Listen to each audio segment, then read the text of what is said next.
എല്ലാവർക്കും രാമായണ പ്രശ്നോത്തരിയിലേക്ക് സ്വാഗതം. ദശരഥന്റെ മക്കൾ ആരൊക്കെ?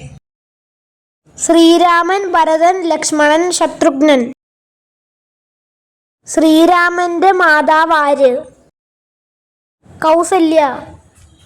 ഭരതന്റെ മാതാവ് ആര്? കൈകേയി. ലക്ഷ്മണ ശത്രുഘ്നന്മാരുടെ മാതാവ് ആര്? സുമിത്ര. ശ്രീരാമൻ ജനിച്ചത് കർക്കിടക മാസത്തിൽ പുണർദം നാൾ നവമി തിഥിയിൽ.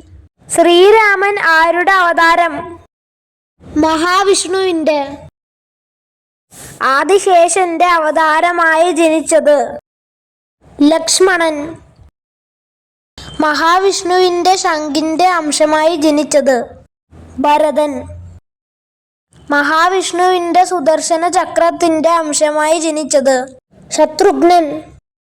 ദശരഥപുത്രന്മാരെ വേദശാസ്ത്രങ്ങൾ പഠിപ്പിച്ച ഗുരു വസിഷ്ഠൻ. ഹോമം മുടക്കുന്ന രാക്ഷസന്മാരെ ഇല്ലാതാക്കുന്നതിന് രാമലക്ഷ്മണന്മാരെ കാട്ടിലേക്ക് കൊണ്ടുപോയത് വിശ്വാമിത്ര മഹർഷി. വിശപ്പും ദാഹവും ഇല്ലാതിരിക്കുന്നതിനായി വിശ്വാമിത്ര മുനി പറഞ്ഞുകൊടുത്ത മന്ത്രങ്ങൾ. ബല, അതിബല.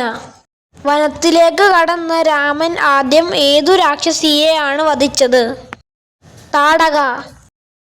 വിശ്വാമിത്ര മുനിയുടെ ആശ്രമത്തിന്റെ പേര്? സിദ്ധാശ്രമം. വിശ്വാമിത്രന്റെ യാഗം മുടക്കിയ മുഖ്യ രാക്ഷസന്മാർ? Marichan, Subahu. Thanks for watching.